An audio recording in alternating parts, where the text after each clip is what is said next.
if you end up raping hundreds of times with hundreds of men a 12-year-old girl, you really have to understand that they didn't know it from their cultural perspective, that it's not okay to be doing this, because they have this beautiful practice of bachabazi, which is the sexual exploitation by powerful men in those Islamic society of young beautiful boys. Because as they also explain to us, and shut up racist, don't you dare judge what I'm about to say, women are for reproduction, boys are for pleasure. Now, isn't that a Oh, beautiful, equally lovely? By the way, the US military, when they were in Afghanistan, many US soldiers were well aware of the practice of bachabazi. And when they would go and say, hey, this little boy is getting abused in ways that are unimaginable, the higher up said, shh, we don't want to create lack of community cohesion. We have to be pragmatic about these things. This is their culture, right? So not only in a deontological way, and if you want, I could explain what that word means. Not implying that you may not understand it, but many people may not know what the word means. Deontological ethics would be absolute statements of, for example, moral truth. It is never okay to lie, would be a deontological statement. If I were to say it is okay to lie to spare the feelings of someone I love, that would be a consequentialist statement. So you would like to think that soldiers coming into a place would be abiding by the deontological ethic that not on my watch am I going to see a little boy being sodomized by tribal warlords. It's not going to happen on my watch. Well, you have to understand that their culture is very different. So let's apply a consequentialist ethic. Just let this boy take one for the team for oh community God. cohesion. So, but that brings up another point, that tolerance is only one way here. That we have to be tolerant of people who come to our culture, but if we were to go to their culture, that same courtesy is not extended.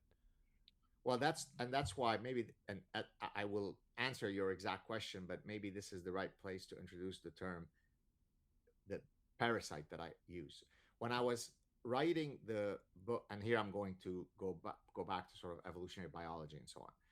In nature, there are many types of relationships. For example, mutualism is a relationship between two animals whereby they engage in a behavior that promotes a form of reciprocity or mutualism. So, for example, you can have what are called cleaner fish. This is where a bigger fish that has a very ominous looking, jaws of death, will open its mouth at a cleaner station, and the smaller fish will actually go inside the jaws of this bigger fish, which makes, at first, it makes him, is he insane? What is he doing? He's going to get eaten.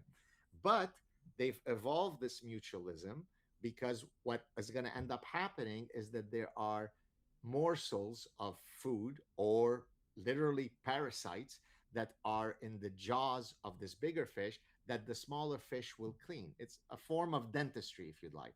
And by that behavior evolving, both parties benefit from it. A parasitic relationship is one, to your question, that is only one way, right? The parasite benefits from, you know its relationship with the host, but that's not reciprocated.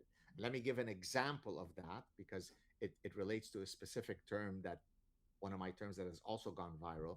When I refer to someone, for example, as a wood cricket Jew, what I'm basically, why am I saying that? Because the wood cricket is a insect that wants nothing to do with water. It doesn't jump in water. It wants to avoid water. But when it is parasitized by a neuroparasite, meaning a parasite that ends up in its brain, called the hairworm needs the wood cricket to merrily jump in water, committing suicide, and suicidal empathy, committing suicide in order to serve the reproductive interest of the hairworm, which can only complete its reproductive cycle in water. So now to your question. When we go to their land, shut up and abide by their customs. Don't dress in bikini. You have to, this is our land. You abide by us. But when they come to our culture, it would be mean for us to expect reciprocity. That's why when we go to their culture, we abide to their beliefs and values. And when they come to our culture, we abide to their beliefs and values. And this is wonderful because then we could caress, we could stroke our luxuriant hair while staring at ourselves in the mirror of moral preening, knowing that we are good people.